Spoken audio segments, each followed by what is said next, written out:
Hey there, sheepdoggers, and welcome to another Blood Bowl 2 match, or should I say, welcome to another Blood Bowl 2 match, finally. It's not exactly a Blood Bowl 2 match, although it is. It's more like another how-to video, because for now, while I'm busy with lots and lots of things at the moment, it seems like doing these are for the best when I can. You know, maybe they'll help you out. Maybe they'll just give you a little fix of Blood Bowl 2 while I'm sorting out just everything in general. At the moment, FYI, I'm sleeping at like 6 p.m. and waking up at, like 10. Oh God. I don't know how many of you watched the video where I mentioned I was going to go see the doctor because of reasons, but I ended up falling asleep at, I think, about 4 p.m. Then I woke. Then my dad, he came in to give me a lift to the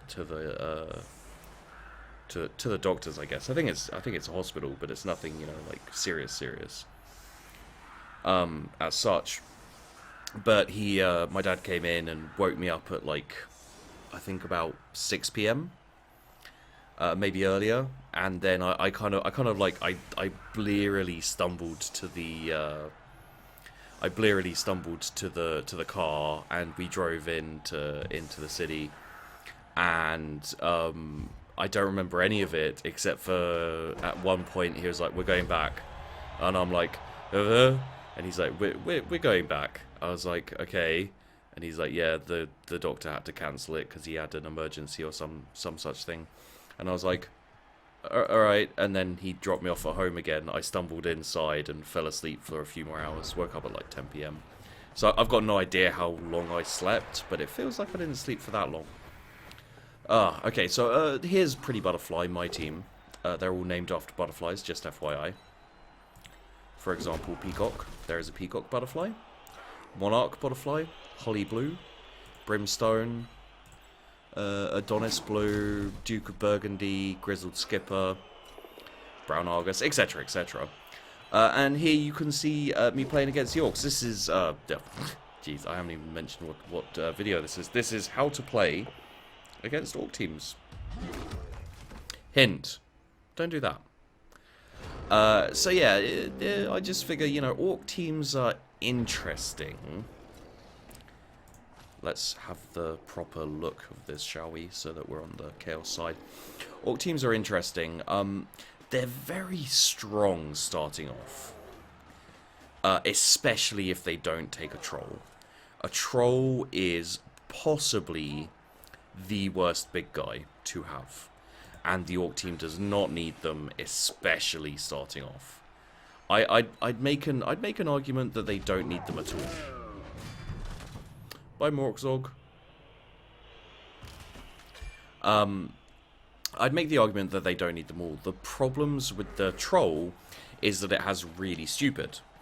And what really stupid is it's the usual, pass a stupidity test.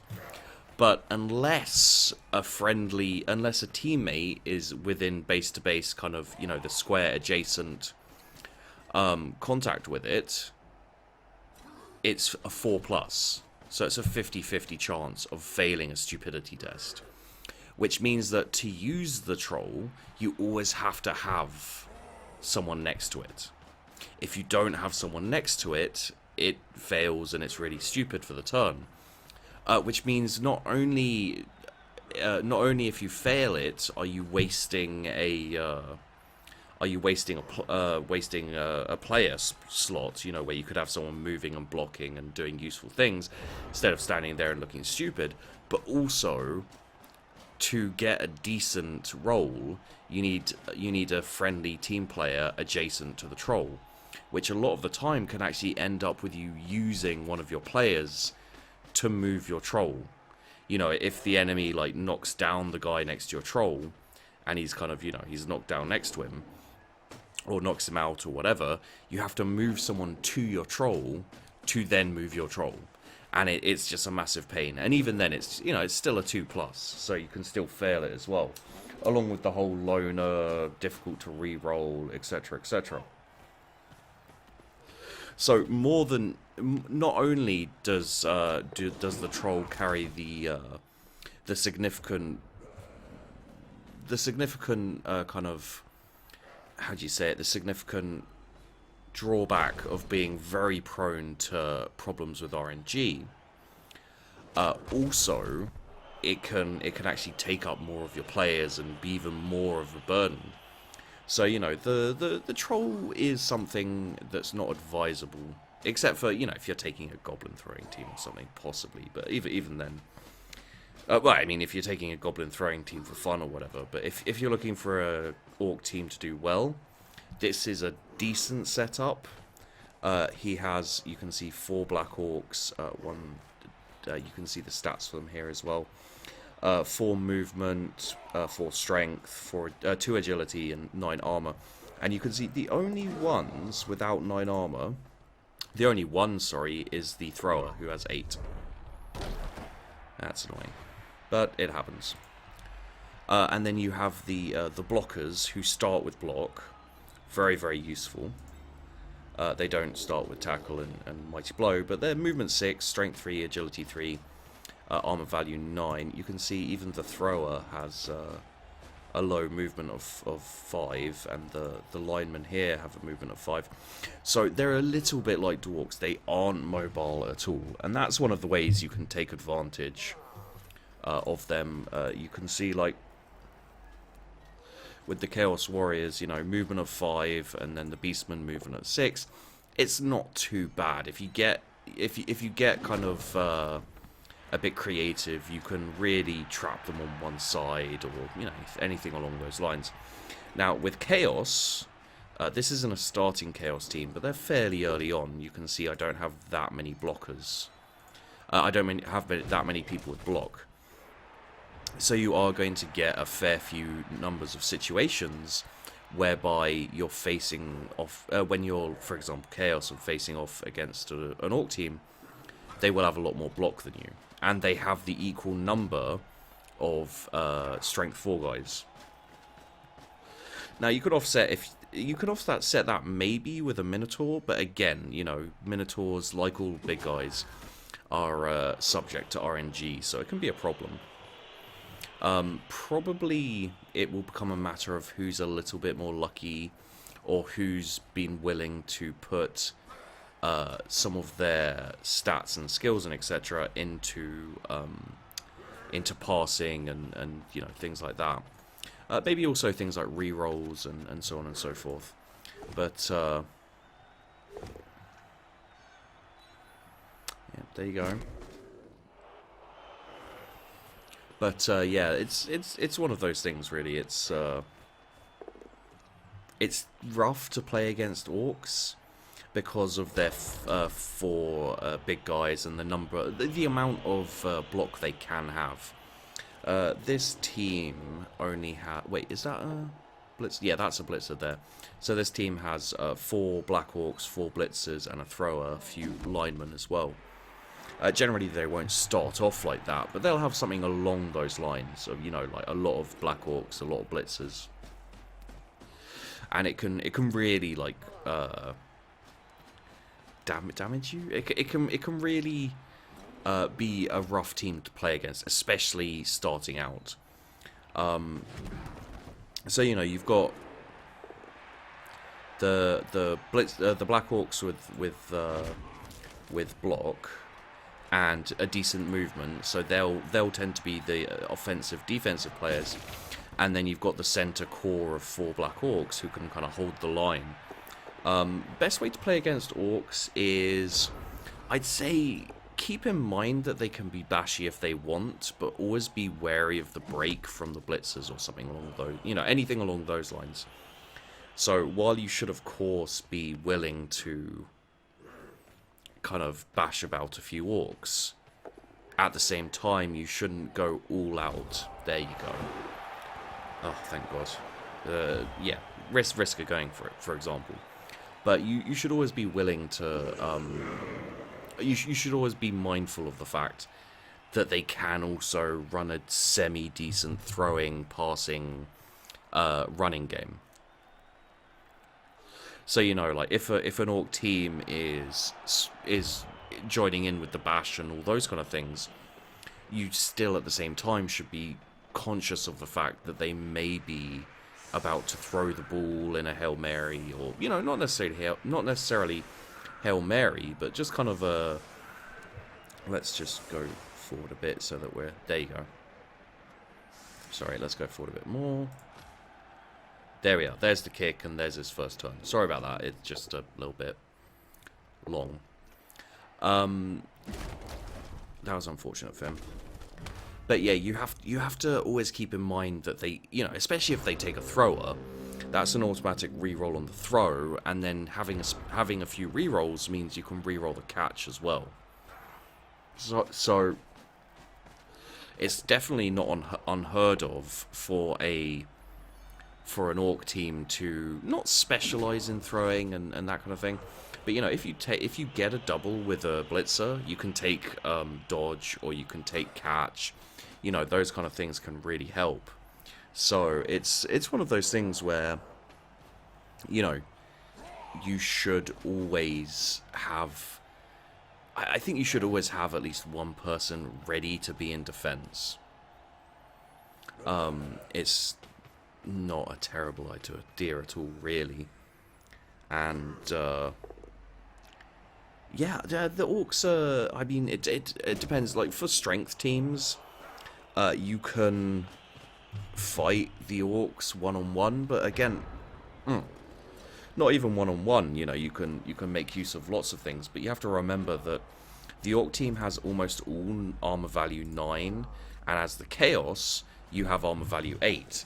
So, you know, if you are going to go the entire bashy route with, you know, block, mighty blow, and claw, you can, but at the same time, you know, the orcs do have the advantage over you.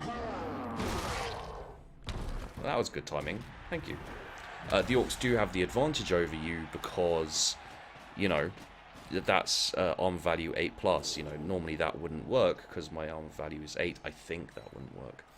Oh no, it did work, but you can see, like, obviously there's injuries and armor breaks happening against me because my armor value is 8 compared to their 9 all around the board almost. You know, so while as a strength team you can work towards smacking down some orcs, at the same time you have to be aware that, like the dwarves, they're not that easy to take out. So, yeah, I'd say as a strength team, you should always be willing to maybe make a pass or a running play now and then. Maybe not as the dwarves, but definitely as the lizard men and the chaos. You know, any teams that can manage it should occasionally give it a shot, as opposed to just going full bash. And this is a thing I find a lot in bashy teams, especially when they're playing against teams like the orcs. They actually get frustrated fairly easily playing against the dwarves because they can't get the injuries they normally get against the agility, kind of more papery teams. And it's not a terrible thing because, of course, you know, you want to do damage and everything like that. But at the same time, I feel like a lot of the reason that bashy teams are so popular is because people find it a lot more fun to be bashy than to be, you know, kind of scoring agility. This is just a generalization, and it's especially true for new players. But you should always be willing to, you know, avoid the fight and make a more conservative running play, you know, with a cage. You know, just kind of like open up a path. You know, like, if the... Jesus Christ. If the injuries do come in, then great. You know, like, you know, run with it if you start doing lots of injuries. But at the same time, you know, while you're doing injuries, the other team can you know, focus on getting the ball and that kind of thing and get touchdowns. And if you go into the second half 1-0 or 2-0 down, you're at a bit of a disadvantage in that sense. And, you know, one of the strengths of the Chaos team that people don't use at all is the fact that the Chaos Warriors have Agility 3 as well. You know, that's the difference when you look at these two teams. is these Chaos Warriors can just as easily as the Beastmen go and pick up the ball and then throw it. You know, you probably won't be using them for that often, but the option is there.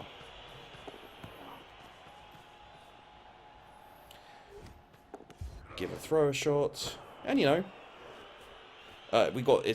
because he's got arms, he's got a better chance. And you know, there you go. Like, and this is the thing I'll tell agility teams as well, but it counts for strength teams as well, for the more bashy teams as well. But at the end of the day, you know, yeah, you can go in, you can bash, but if it's not happening for you, don't be afraid to do things like that. You know, make a throw for a touchdown at the end of the half. You know, get back to 1-1, and then you get a kickoff or you know, whatever. But as an agility team, don't worry too much about the injuries. You know, obviously, if you're 6 people down, it's going to become quickly impossible to do much. But that doesn't mean, you know, you can't get a 2-0 lead in the first half and then work it from there.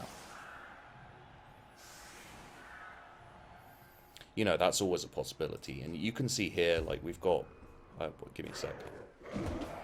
We've got... 1, 2... Oh, God. I hate it when this does this. 1, 2, 3, 4, 5, 6, 7, 8, 9, 10. You know, we've had 2 injuries. We've got two on the bench. As an elf team, it's going to be harder to deal with those injuries because you don't want a lot of players because the team will be way too expensive and you'll be playing against teams that will just wreck you easily. But you know, at the same time, okay, there we go. Let's skip the setup and skip my setup. And that should be the kickoff, right? Yeah, there you go. So we've kicked it to them, and now they're carrying on with more KOs and stuff. So yeah, you know, I mean, I think the things you need to be aware of playing against an orc team is, and like, yeah, chaos specific, you know, like you can get Mighty Blow and Claw and Block and have like a killer team. But you know, in that situation, a lot of the orcs do have 3 agility. You know, they can still dodge away and stuff, so it's not guaranteed that they'll bring the fight to you. They can almost just as easily switch to a passing or running style play, and you know that's the thing about the orcs, is they're basically like the humans, except for they're a bit more strength focused. It doesn't mean they can't run other plays, you know. An example of a specialized team would be the Lizardmen. They are strength and they are running. They cannot pass. And they should not pass. Occasionally, you know, if all else is lost and they don't have anything to lose, they may make a passing play. That doesn't, however, mean that a passing play is the way to go. Yeah, that's unfortunate for him. And you know, it does come down to luck as well. You know, I make no claim to be some amazing Blood Bowl player. You know, I have an idea of what I'm doing, but a lot of the time I'll mess it up. You know, I won't be very good, etc., etc., etc. And I'll make a lot of misplays, which is a kind of standard thing for me. Is just like, oh, let's do this. Oh crap, I misclicked. Oh dear, we lost the game. Which is, you know, obviously fairly aggravating at the time, but you laugh about it later sometimes, possibly, maybe. And yeah, you know, just kind of the standard tactics of covering yourself and making sure you're careful. Like when the ball is down, you cover the ball, and you know, maybe leaving someone back to cover any kind of running play or passing play that might turn up is not a terrible idea. Again, you know, bogging down the big guys with, you know, if you're, for example, the Bretonians, if you put your peasants, your linemen on the Black Orcs, it's going to massively limit the amount of kind of utility they can get, because they'll just be bashing on your peasants. And then you can use your blitzers with their dauntless, and you know, if you want to make some hits on the Black Orcs, or to go and focus on getting the ball and kind of, you know, just creating holes in the enemy team. And it can be very useful to get all of the orcs clustered around the ball, you know, and then make a break for it with like 1 or 2 players, and you know, trust your luck that way. But yeah, you know, it's one of the ways I fight against orcs, and it's one of the ways I fight against orcs and dwarves, and so on and so forth. You know, like, they do have the fast blitzers, but the max they can have is 4. So, you know, if you have a couple of blitzers within range, the likelihood is you can manage to fend off an assault on your ball and push through for the touchdown before the Black Orcs and linemen can come in. And, you know, especially the Black Orcs, you can see their movement is horrific. You know, so if you bunch all the Black Orcs on the left side, for example, and then make a hook around the right, maybe run one of your guys forward and then to the right as well, you may only have to deal with a couple of blitzers. And it's a great way to deal with the orcs without dealing with the orcs. You know, like, they're still there. They haven't left the pitch or anything. But at the same time, they're clearly a little bit screwed. Because, you know, they can't run the entirety of the pitch. And it's a fairly standard play to use against Chaos and others as well. You know, as long as they don't have movement upgrades, the Chaos aren't that faster either.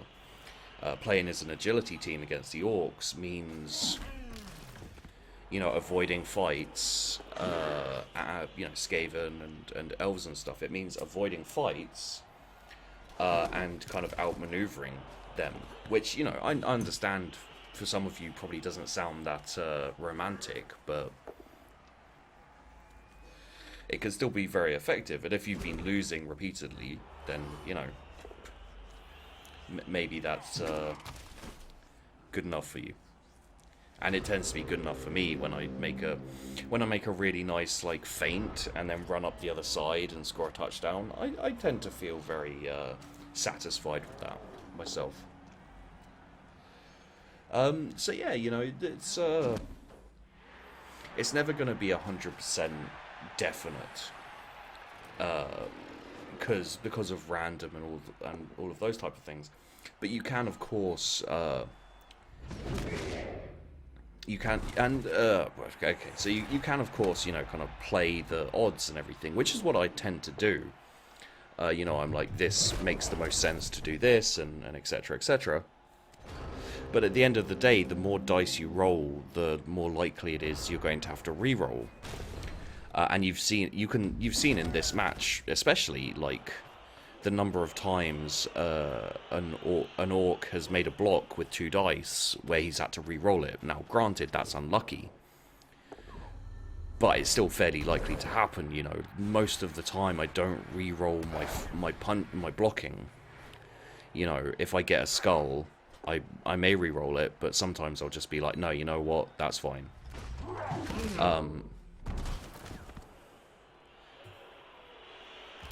Because at the end of the day, you want to say, you know, like, if you're re-rolling your combat, you're not re-rolling your passing, you're picking up, you know, and you can end up in a position where you're dominating the field for the most part, but you're also unable to pick up the ball, for example. And, you know, playing against the orcs, if you take out his thrower, this guy here, he's got accurate as an extra skill, but they start with sure hands and pass. If you take him out, that takes away 2 rerolls. So using a foul on the thrower is not a terrible idea for a start, because, you know, you can kind of sort it out to the point where, you can sort it out to the point where he has no rerolls. You know, because an orc team, especially if they're kind of more bash based, like these guys clearly are, an orc team will have issues, and, you know, kind of seeing that maybe taking another sure hands is a good idea. So a lot of the time they'll only have one guy with short hands. And yeah, you know, just getting a foul in and injuring or KOing a thrower means his ball handling skills go way down. You see, like there, he failed that pickup. If he hadn't have had the thrower, that would have been a fail, and it would have been my go. You know, maybe the ball would have bounced even further. We could have got a touchdown there.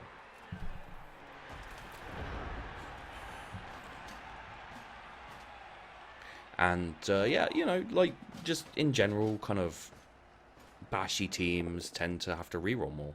It's just how it is. And saving your reroll for a pickup and things like that, while probably usually the best idea, it can get, yeah, for example there, while usually the best idea, it can be a problem for bashy teams because they want to do that reroll just in case they get an injury or, you know, a little more SPP. In the form of injuries and stuff.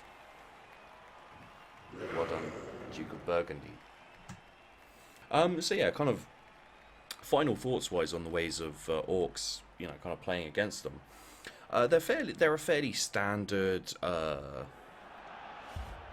team in the sense that you can play against them similar to how you play against the humans, as long as you keep in mind that the humans tend to be less bashy than the orcs. You know, the orcs are kind of, I wouldn't say midway between chaos and humans, because chaos is very similar to orcs in a lot of way, except for they're more of a blank slate. You know, you can take the chaos in whatever direction you like, really, with the mutations. You can turn them into a decent kind of agility team, if you like. You know, especially with good rolls and that. But yeah, I think you know it's best to kind of focus if they've got, let's say if they've got like 2 rerolls, focus on getting rid of those rerolls.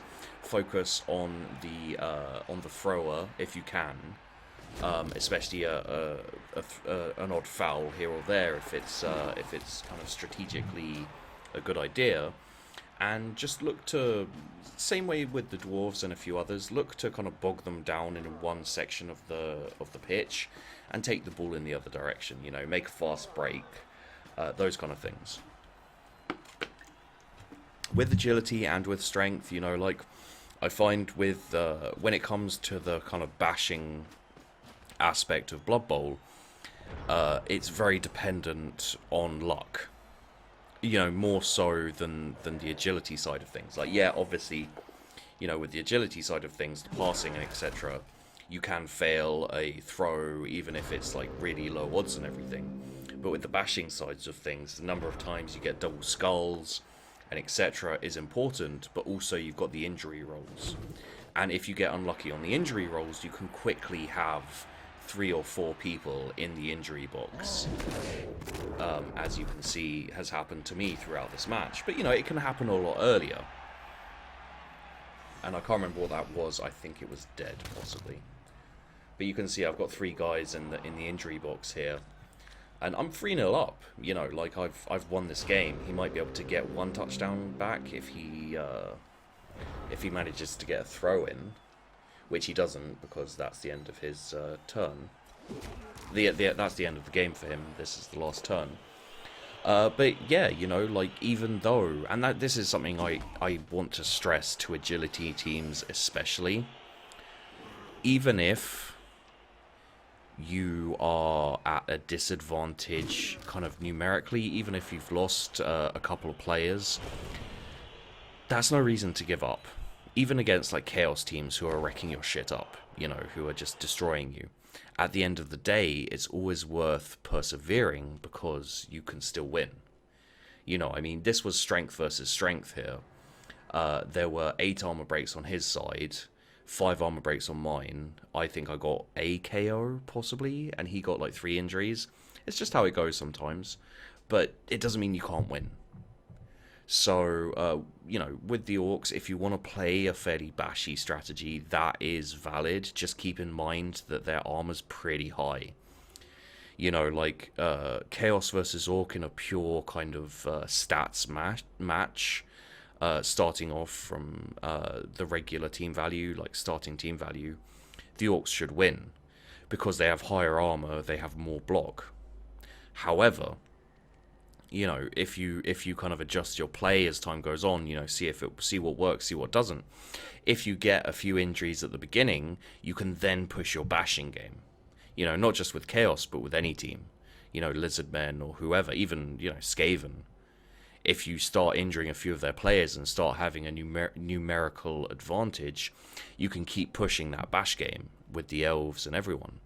However, if you take a couple of injuries, you should back off, you should stay out of combat as much as possible, and look for opportunities to kind of turn things around, to bog down one side of the pitch and then make a break on the other.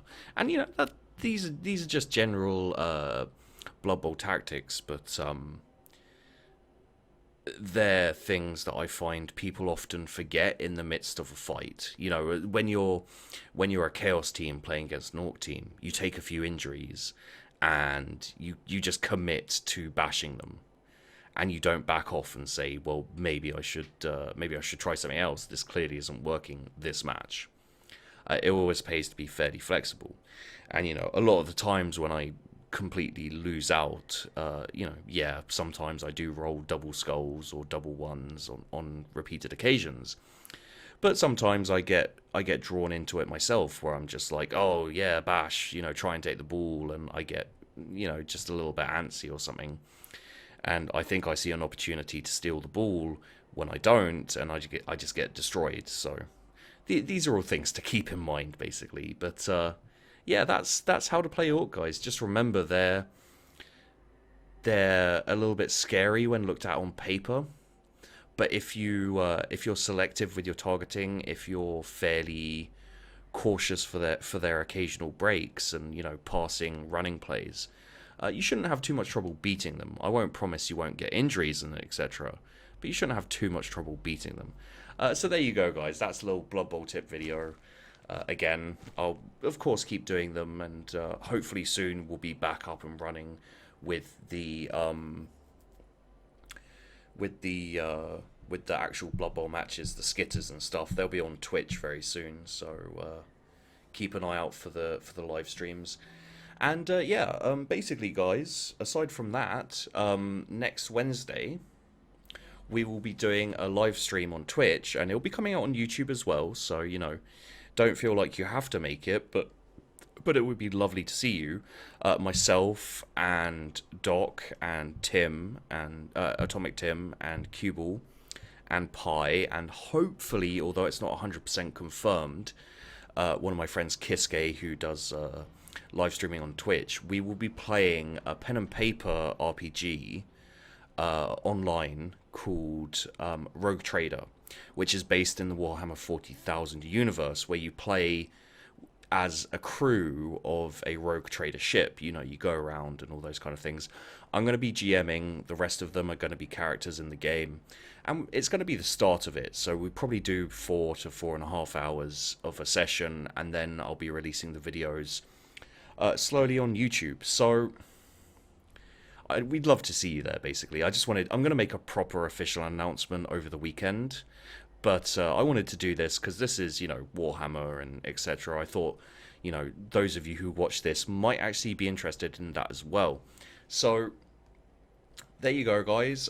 You know, head on over to Twitch and chuck me a follow if you want to catch that. It's going to be next Wednesday at kind of 6 p.m. London time. So there you go. So anyway, I hope you enjoyed the video. Don't forget to like and subscribe. Always helps me out massively. And I'll see you in the next one.